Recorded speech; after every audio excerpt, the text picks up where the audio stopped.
Okay, may sasaglitin lang po tayo dito sa Rusi mga riders. Kaya lang sarado po sila linggo. Pero bukas daw yung kanilang warehouse. Kaya i-verify natin. Meron daw po kasing bagong dating na scooter. At salamat dun sa informer natin si Oliver Pajardo, isang mechanic po dyan sa Rusi. I-verify lang natin kasi hindi pa natin pwedeng i-review kasi sarado pa nga ho. Pero sana yun ang Sparkle 150 yung inaasahan natin. Pero meron pa pong isa, kung di ako nagkakamali, yung Breeze 150. Yun po siguro ang bagong dating dito sa kanilang pwesto dito sa Rusi, Santa Cruz, Laguna. Ayun, buti bukas nga yung kanilang warehouse. Kaya pasok tayo, tara. Kaya lang parang walang tao. Baka matrespassing tayo dito eh. Pero hindi, wala naman tayong gagawing masama eh. Meron lang tayong titignan. Okay, eto, nakakarga pa po pala dito sa kanilang truck. Kaya sigurado bukas na po natin may i-review to. Pero parang Sparkle 125 din po siya eh. Pero hindi, 150 po yung kanyang displacement eh. Okay, kulay white. Ang ganda ng kulay. Katabi po niya si RFI 175. Saka ito, yung Rusi Passion. Mukhang po ito Repo. Okay, check natin dito sa likod kung ano ba talagang unit itong nandito. Ayun, Rusi Breeze 150 po siya. Okay, ito parang kambal na motorsiklo po ng Sparkle 125, di ba? Pero to be honest, inspired pa rin po siya sa Honda Click 125. Alam nyo, bestseller talaga ang Honda Click. Kaya ito po sa isa sa reason kung bakit po maraming na-inspired sa kanya. Pero para sa akin, hindi na po issue kung kamukha siya o katulad. Ang importante talaga yung presyo niya. Pero in reality, hindi natin pwedeng i-compare po ito sa Click 125 dahil magkaiba po sila ng specs. Alam naman natin dahil mura presyo niya, medyo mababa po ang kanyang mga specifications.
Ayan mga ka-riders, naka-display na po si Rusi Breeze 150 dito sa showroom po ng Rusi Santa Cruz, Laguna. Okay, karagdagan naman po sa pagpipilian natin pagdating sa 150cc category ng scooter. Ito pong Rusi Breeze 150. Alam nyo, malaki po ang pagkakahawig niya sa Sparkle. Pero alam nyo, 150 lang po ang available sa Rusi Breeze. Ang 125 po ay yung Sparkle na.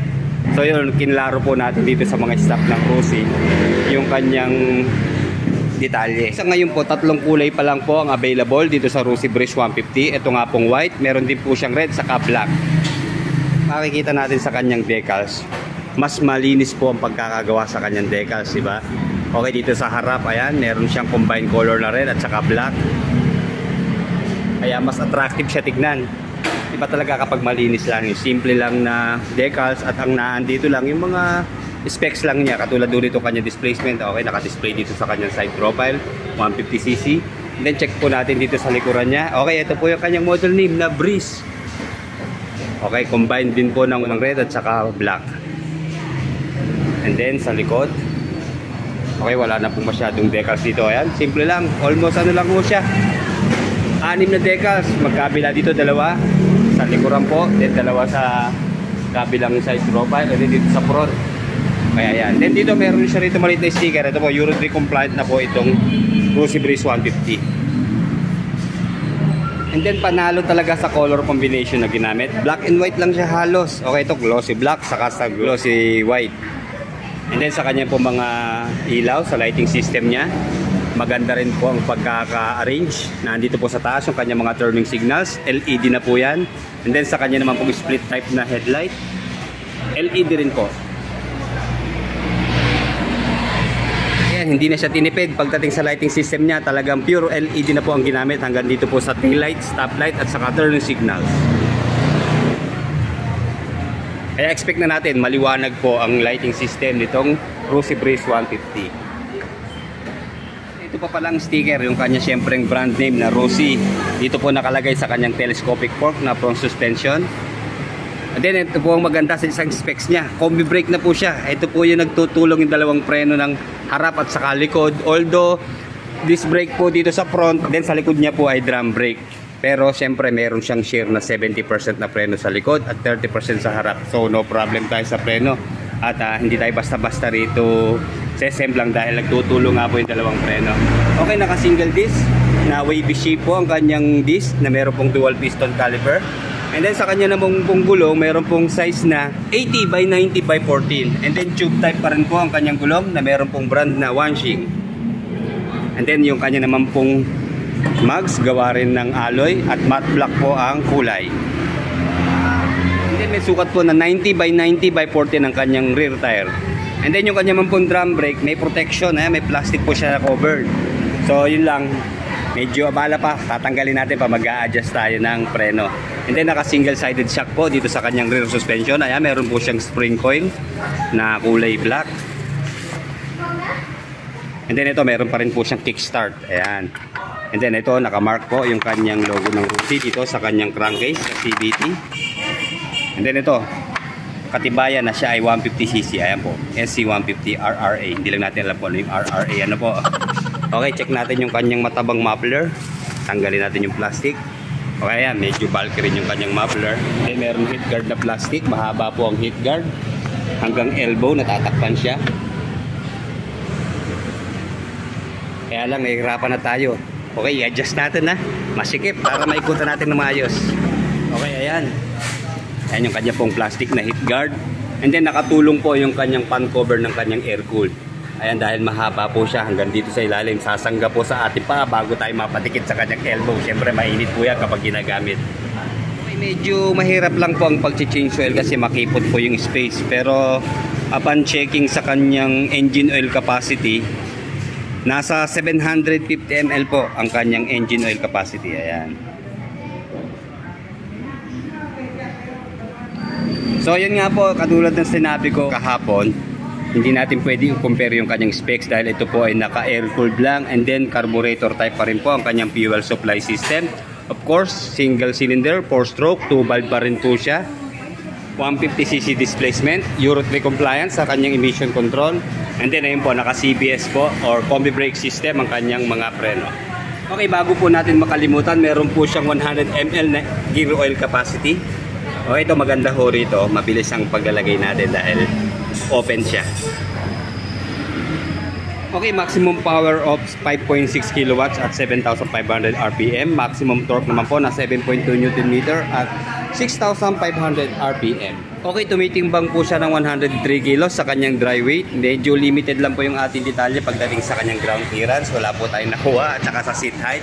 Pero almost the same din po siya ng seat height at ground clearance ng Spark L125. Then bago natin i-check yung kanyang U-box, obserbahan muna po natin itong kanyang seat cover o kung kanyang upuan. Maya malambot naman po yung kanyang upuan pero wala siyang mga tahi o stitches sa kanyang seat cover. Ayan, tanggalin muna natin kaya yung plastic ha.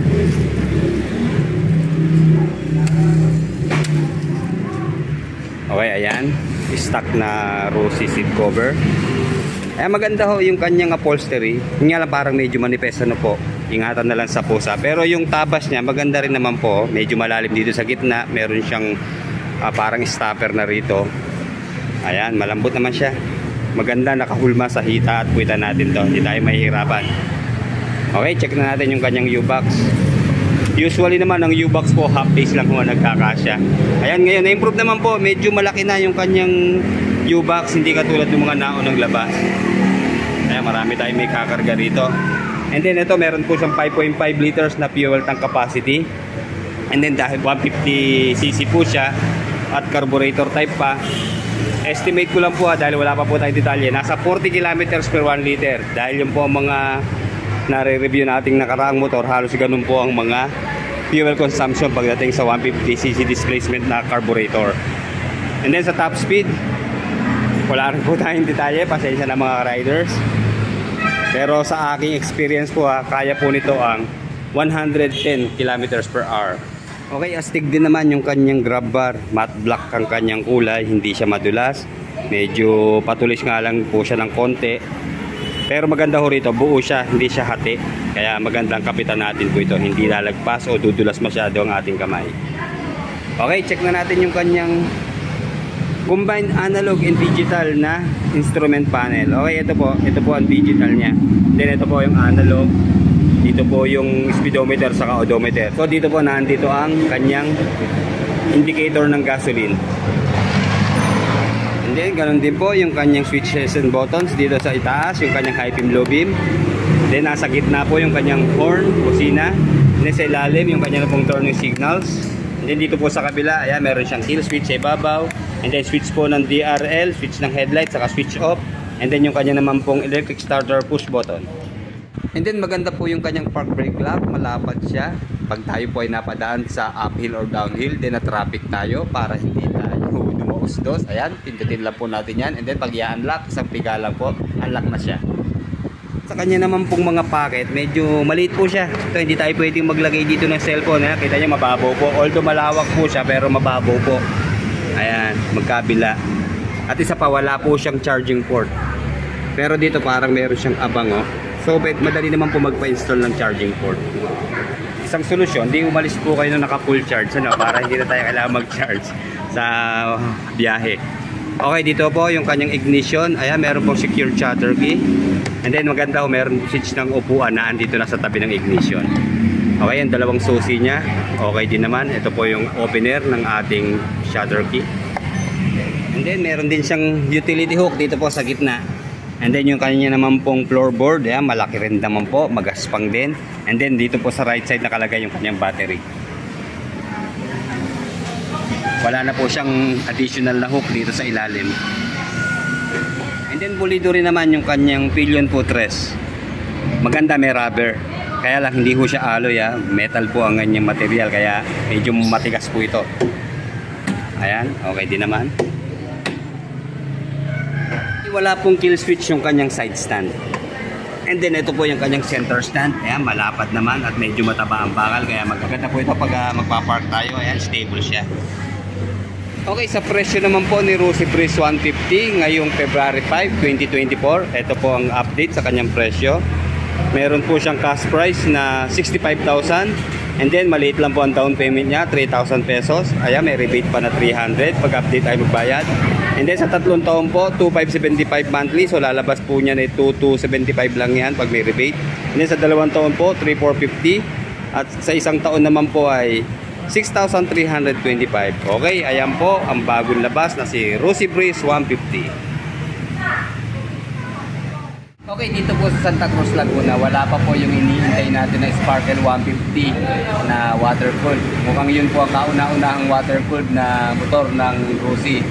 So, expect po natin mga next month pa darating yung Sparkle 150 at kinlaro po natin dun sa loob at mga 1 month pa po. Okay, hanggang dito na lang po mga riders. Like, comment, and subscribe sa ating channel. Salamat po.